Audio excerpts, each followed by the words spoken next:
왜 예수는 그리스도라는 이 복음을 30번 들어야 합니까? 디모데후서 2장 3절 말씀에 너는 그리스도 예수의 좋은 병사로 나와 함께 고난을 받으라고 하셨습니다. 성도를 병사라고 말하고 있습니다.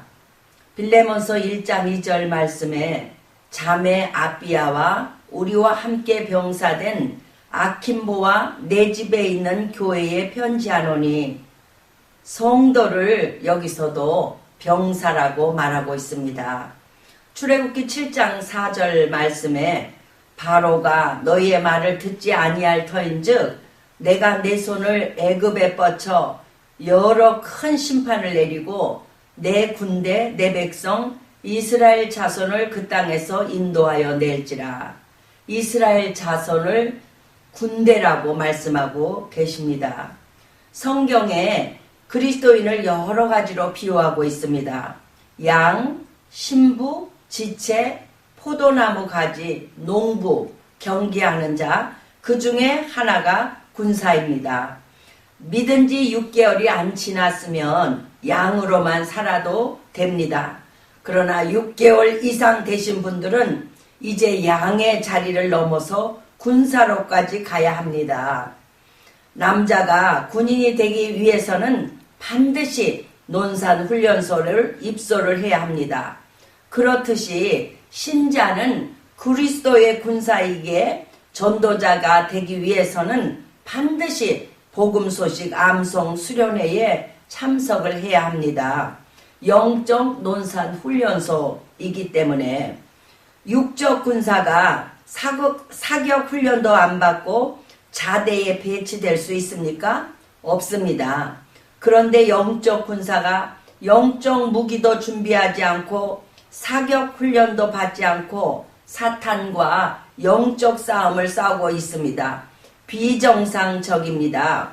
그러므로 신자는 반드시 영적 논산훈련소에 입소해서 영적 사격 훈련을 받고 영적 싸움을 해야 합니다. 논산훈련소에서의 가장 중요한 훈련은 사격훈련입니다. 사격훈련을 잘 하기 위해서 먼저 제식훈련, 각계전투훈련 등을 시키는 것입니다. 군대 안에는 행정병, 포병 등이 있습니다. 그런데 다 사격은 할 줄 압니다.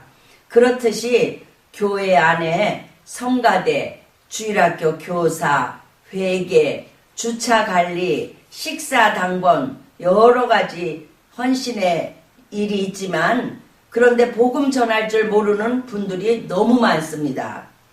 대대장이 제일 좋아하는 병사는 어떤 병사입니까? 담임 목사님을 군대식으로 말한다면 대대장과 같습니다. 대대장의 가장 중요한 임무는 사병들의 사격 능력이 떨어지지 않게 하는 것입니다. 왜냐하면 전시에 가장 필요한 것이 사격이기 때문입니다. 그렇듯이 영적 대대장이신 담임 목사님의 가장 중요한 임무는 바로 먼저 성도들이 사격할 줄 알도록 전도할 줄 알도록 훈련시키는 것이고 그 다음 그 사격 능력이 녹슬지 않도록 하는 것입니다. 또한 대대장님과 사병 중 누가 사격을 더 잘해야 하겠습니까? 당연히 대대장입니다. 그러므로 담임 목사님도 반드시 복음소식 훈련 과정을 걸쳐야 되고 평신도보다 더 잘 은혜롭게 강의할 수 있어야 합니다. 왜 전도를 은사라고 합니까?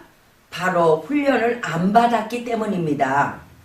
군대에서의 사격 자세, 호흡 다 통일되어 있습니다. 훈련 때는 정식으로 받습니다. 그러나 전장에서는 자유롭게 사격합니다. 그렇듯이 전도 훈련 받을 때는 정식으로 받습니다. 그러나 실제로 전도할 때는 성령님의 인도를 따라서 또 상대의 영적 상태에 따라서 자유롭게 합니다. 그런데 백마고지에서의 모든 동작은 어디에서 나옵니까? 바로 훈련소의 정식 훈련에서 나오는 것입니다. 나는 그리스도의 군사라고 믿는 분 손 들어보시기 바랍니다. 손 드신 분은 반드시 영적 논산 훈련소에 입소해야 합니다. 생명을 살리는 안전벨트 착용은 선택이 아닌 필수입니다. 또한 병사는 논산 훈련소 입소가 선택이 아닌 필수입니다. 그렇듯이 영적 군사인 신자는 복음 소식 암송 수련회를 참석하는 것이 선택이 아니고 필수입니다. 병사는 사격 훈련 받고 사명 받고 자대에 배치되어서 나라에 헌신하듯이 영적 군사인 우리는 복음 소식 합격하고 사명 받고 본격적인 영적 싸움, 즉 신앙생활을 시작해야 합니다. 그러므로 복음 소식 사역은 해도 되고 안 해도 되는 선택이 아니라 꼭 해야 되는 필수인 것입니다. 한국 교회 안에 복음 소식을 30번 정도 듣고 합격하여 1년에 1명 이상 재생산할 수 있는 전도자를 세우는 사역이 일어나기를 위해서 기도합니다. 아멘.